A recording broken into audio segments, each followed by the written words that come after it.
Yeah.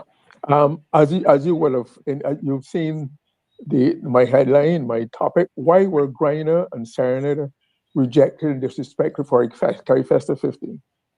That's a serious topic. I'll come to that, but before I do, let me too join in commending Barbados for putting on what can be deemed, from what I've seen and heard, and what people have tasted with their palates and drunk. It was a successful Carry Festa 15.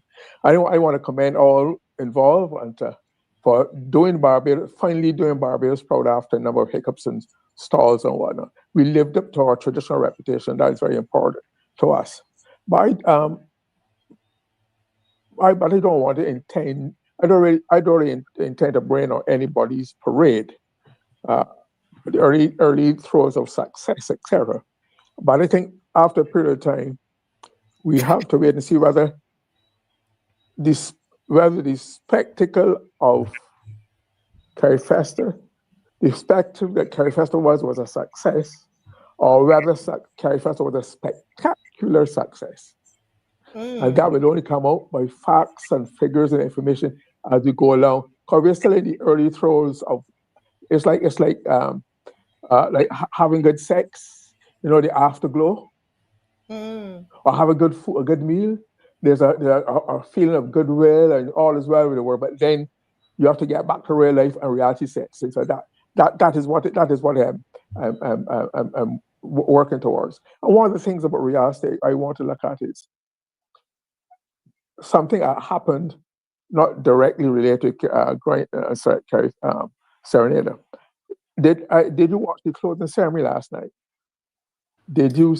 No, I was on the show. I was on the show Okay, with all Dr. right. Ferdinand. Yeah. Well, I noticed something on the show which I like, which I'm not. I'm sure it's not just my imagination. So other people I've checked it out with said they've also seen it. It has to do with the attire of the MC Jamal the Star, who introduced the act. He and I think Astra Bab were the co-hosts of the evening's proceedings. And what he noticed was that he was wearing I think a black pants and a black shirt and I think a greenish jacket, shorter jacket. But I noticed there was what appeared to me was camouflage material under his jacket as part of the shirt. In fact, it was what appeared to camouflage to material to me was in the shape of a map of Barbados Mm. under the jacket. Mm-hmm. So that caught my eye because I know because until up until today, I never heard the law had been changed that prohibited persons from possessing, wearing, displaying, selling camouflage material. So I found it a little odd that an experienced uh, master ceremony like Jamar the Star, on an international occasion, Mm. would have.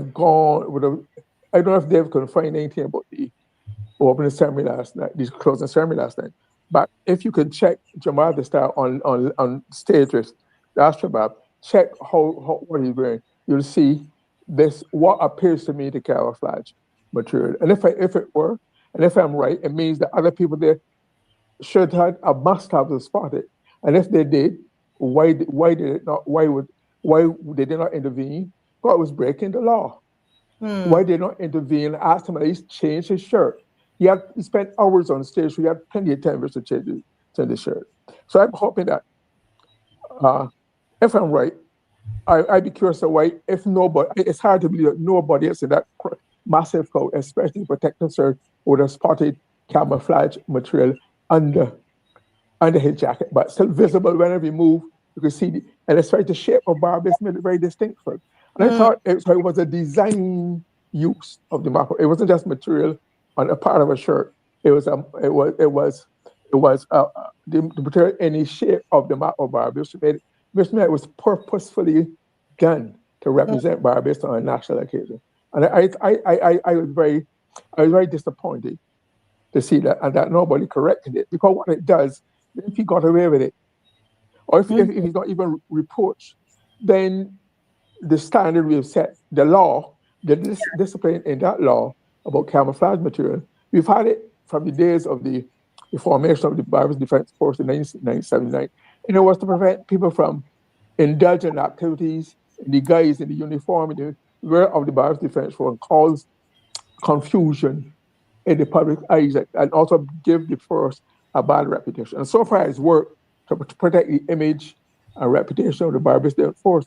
People respect them, people even fear them, but nothing like that has been done. You don't see people in all kind of entirely situations in defense force uh, type wear. Camouflage, which is part of the way of the military in many parts of the world. And at the time, there was a time when persons used to pose as policemen, had mock police. There Mm-hmm. are some people even went before the court. And thank God, so far, we have not had any mock uh, Barbers Defense Force, no mock soldiers. And I think that should be protected. And I want to say that um, Jamar the Star should, the organizers should speak to Jamar. They themselves should put, if I'm proven right, I think they should apologize to the country for that flagrant violation of what I know to be a law. So I leave that for that time and see. But if Dave can find anything from YouTube on the on the way of that, I would like to be able to show it so the public who might have seen it because they're watching your show might have missed it, might not have picked the cue that I did. And that is where my mind works. I look for things that stand out, that's different. That's part of the role of a journalist. You look for what is different from the norm to create to pinpoint the story that therefore exists. But I want to turn that um, this question of why were Griner and Gabby, not Griner, sorry, and Serenada rejected and disrespected for Carrie Festa 50. And I say that because in none of the 300, they had 360 something activities. They had um, about 2 or 3 calypso shows, which I will mention. It included a vintage calypso, and Mm. they were not involved at all at any time whatsoever, not once. No. Let me make it clear. I know Grinder from 1960s when I was a journalist. I met him when they were then fighting to establish calypso as a viable cultural expression. And even I know Serenade from the 50s when we were St. John's Boys schools together. And Mm-hmm. I remember him distinctly because he had a very strange, to us at that time, Christian name, Elenze, Elenze. So he stood out. So they have been I've known them well, they're my friends for all these years. So therefore, I thought persons, and these are not fly by night. These are not fly by night Calypsonians. These are well established, highly recorded, well respected, much respected Calypsonians, performers, composers, writers, etc. So they've made their name and established their credibility in the Calypso fraternity both here in Barbados and abroad. As a matter of fact, let's look at Griner. Griner won road march, 5 times road march. He's a road march. He's regarded as the road march king of Barbados, the undisputed road march king of Barbados. He's been a seasoned performer. Uh, like I said, very popular, hit after hit after hit, right? Not only that, now he's not so he was so well regarded and so highly esteemed by this government that in July 2019, they renamed the Spring Garden Highway the Mighty Grand Highway. Mm. If he is so highly regarded, he merits the name of a highway. Why could he not have been so highly regarded to be engaged as part of CARIFEST in a field in the very field in which he established himself in Calypso, especially with the vintage Calypso event for that purpose? I find it baffling. I find it strange. I find it inexplicable. How how could he have been so? Uh, okay. And the same thing applies to Serenade. Serenade has won the pick of the crop title twice. And he's been a road march. He won the road march title once. Seasoned performer, well recorded, very popular. They performed as recently as during the crop over season. They also perform on on some of the regathering events. So they were not incapacitated. They were not out of that. They were therefore engaged up to recent time. So I'm wondering how is it then that they could that for let's look at first there was the massive opening ceremony on August the 22nd, where they had Californians there. I won't call the other Californians names because I don't want to be invidious because they did not select themselves. But they were so on the grand occasion on the 27th of August in Queen's Park for the official opening. Neither Serenade nor Glyne was involved. Okay, no Glyne, no Serenade. For the vintage Kaiso Super concert on August the 30th at the my name, the Baking Ground is Elias Aleti, the National Botanical Garden, which is a big misnomer. But uh, they were not there last night. They were not there for the vintage collapse, vintage. And last night for the one last line, they were not part of it. As a matter of fact, for the vintage calypso concert, there were 9 Bajans of the 16 name acts, right? Plus and more. So there were 16 name acts, 9 of which were Barbadians, not including Glyne, not including Serenade. And then at the bottom of the mountain, that mean that and there was and more, which means that they were not cramped for time or opportunity. There were more others kind, but were not listed on the name. So Right. how could you what would be wrong then for them not being participating in that? And last night, the one last line closing ceremony. Again, no Glyne, no Serenade. There were seven plus single Barbadians. None. No. There were other Calypsonians. And the reason why I don't want to call out the Calypsonians, so what seems to be is that there seems to be a group, a team of regs, what I call the most favored artists, who at virtually every government-sponsored or kept event, they are part of the team, routinely, automatically, chosen by the NCF or other part of the government.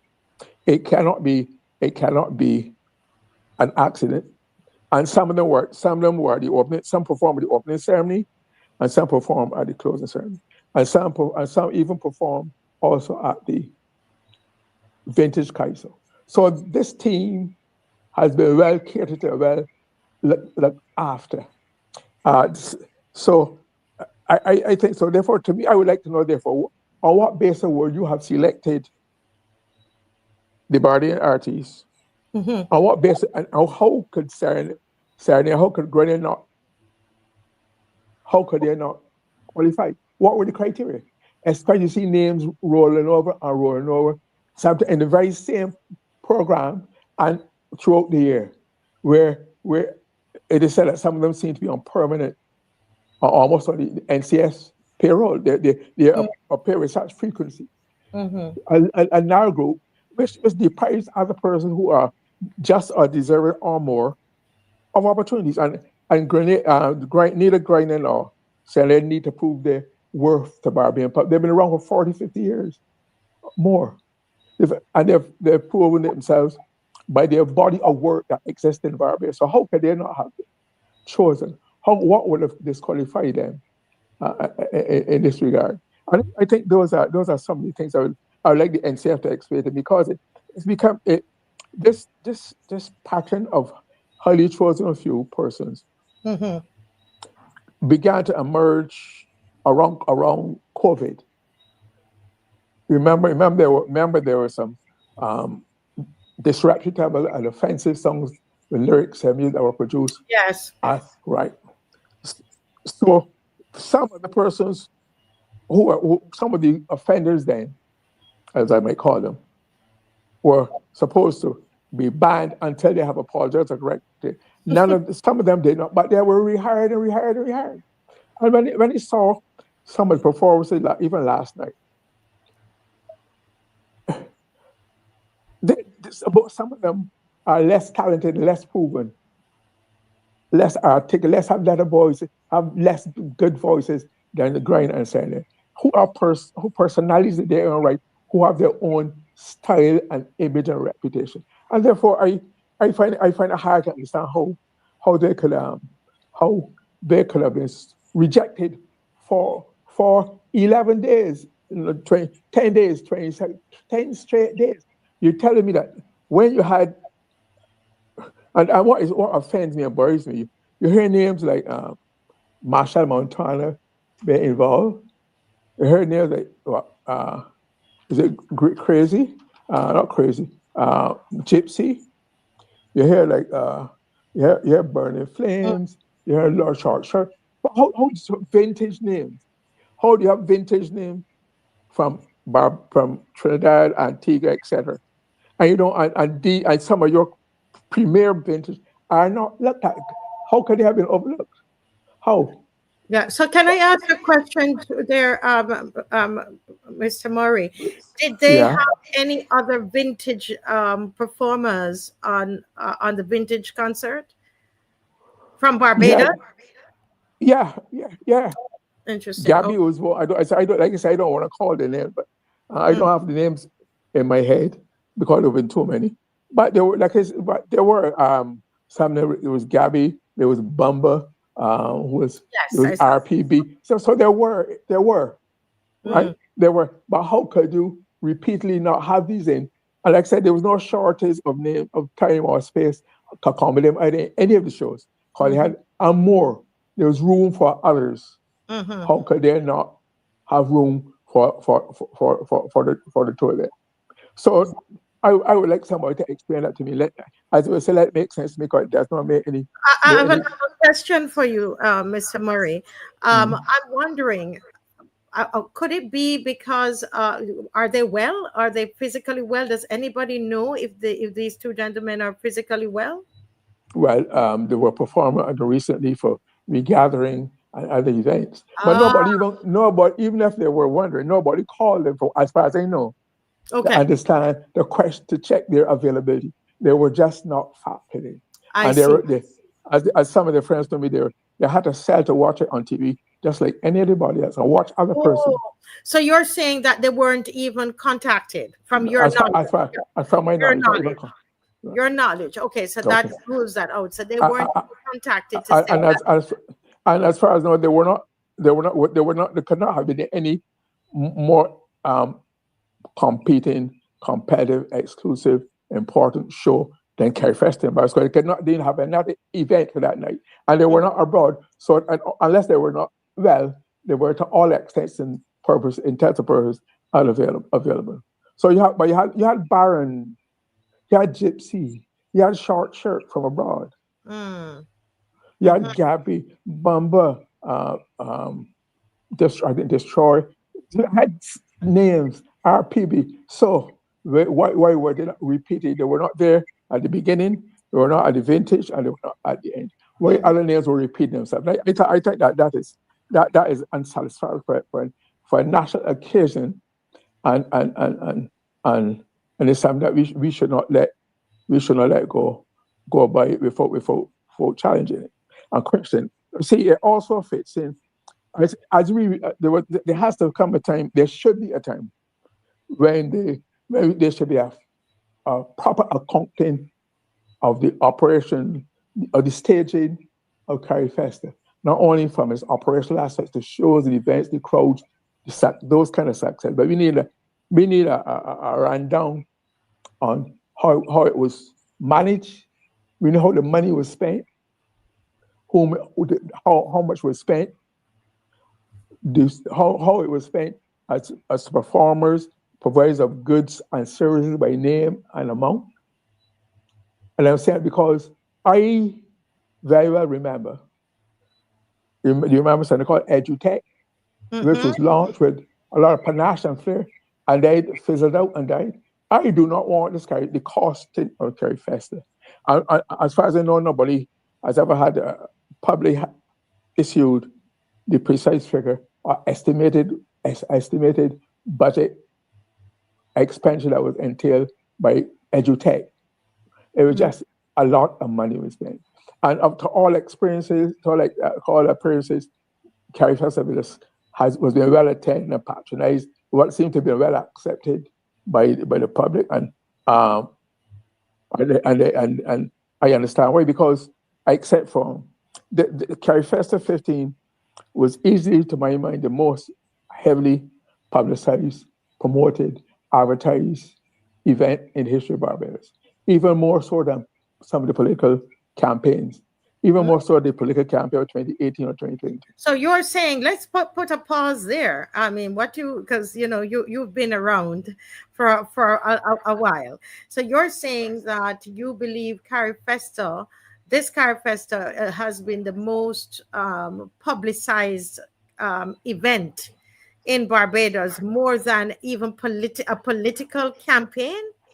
Of course, Wow. if you listen to the radio, if you watch television, you see the reminders, the ads, the mentions. Listen to all the radio stations were flooded. Social media. You had constant reminders and mention of Carrie Festa, the events, come to this, come. So people were, it's a classic demonstration of stimulus and response. You stimulated the people's imagination and mind and got them excited, got them involved. Obviously, people want to see and hear things about their country. Then we would have had Carrie Festa in 1981, the first Carrie Fest. Then we would have one in 2017. So neither of which had all this hype promotion, and therefore they don't have the same. It was excitement and generated about it. But this was done. It worked well as regards to the public response. I can't take that away. So I'm saying, but we need to be able to measure the success of it by other criteria. So I'm saying, go ahead.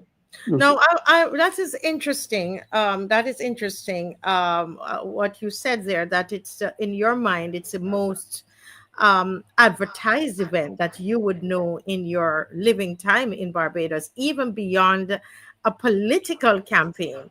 Yeah. And I'm wondering if that's why some people believe that that this is part of, it's electioneering, it's part preparing for an election. I don't know, because that's interesting that so much. Because I mean, what could be more advertised than a political campaign? Carrie Festa 15 in Barbados. But I'm not surprised that the Prime Minister of all my past associates with her, when I sat as her colleague and equal around the cabinet table for 9 years, she likes the big things, the big way, the spectacular one. So this really in keeping with her worldview, how you promote things. I heard her commending the 300 students who took part. I was not sure when I heard the number. There were 300 students from across the Caribbean, minus the Barbadians, because I was told that at very short notice, people were given instructions to find 1,000 children for this jamboree, for this children's jamboree, 1,000 children. At a time when, and it had some people were dismayed because it happened at a time when schools were already on holiday. So how do you reach children who are studying, etc.?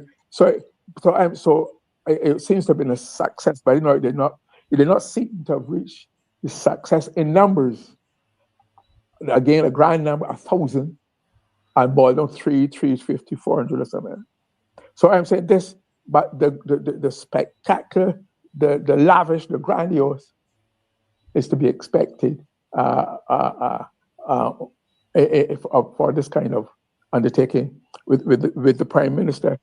She's known for wanting to have done well, done big, and even overdone at times. So we'll have to have a close look on what comes out of the reporting of Carrie Festa.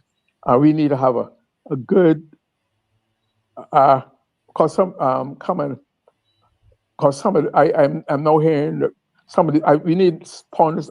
I've seen some sponsors mentioned in the paper, but we need an official accounting for Carrie Fest, so we know where our money came from and where it went, where the Barbados image and reputation, because there are no, that they said in business, in politics, in life, there are no free lunches. Somebody has to pay at some time. And we have to therefore, and there are no coincidences. So we have to see what payback Barbados as a country might have to give as regards its resources, its opportunities to some some large scale benefactor, sponsor, who would have helped to provide the grandiose spectacle that it was for CariFest, and it was impressive in parts of one or two. Yeah. I could have other criticism, but that is not for later. I'm just dealing with the broader scope of it and what I hope to see in the very near future. But Oh, yeah. well done, Barbados. Um, we quite could even have done it better, but it was well done. And there were no major issues.